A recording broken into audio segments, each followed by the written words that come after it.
Sağ ol Paşa. Allah mübarək eləsin. Bu günlərim qardaşımızın balası Sağ ol, sağ ol. toy eləyib, balasının toyunda iştirak eləyib. Sağ ol, öpürəm. Hər bizi var olasın, var olasın. Hoş gördük, çox hörmətli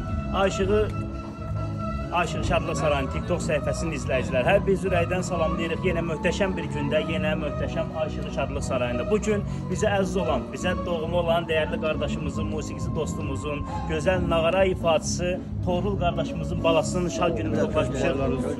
Allah xoşbəxt eləsin, Allah mübarək eləsin. İnşallah həmişə ocağa qardaş şad günlərə gələk. Bugün Aşıq Şadlıq Sarayı rəhbərliyi, kollektivi sənin qonaqlara necə lazımdır inşallah qulluq eləyəcəkdir. Hər bir gün olduğu kimi bugün də yeni sezonda yeni kampanyalarla, yeni dizaynla bütün qonaqlarımızın xidmətindədir. Allah xoşbəxt eləsin, Allah mübarək eləsin qardaşım. Allah xoşbəxt eləsin. Öz balamın timsalında bütün balalara xoşbəxtlik arzu edirəm.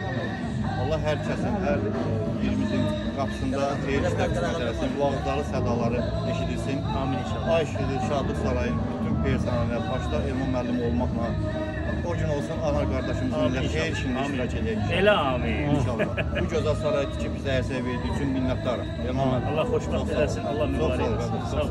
Öpürəm səni.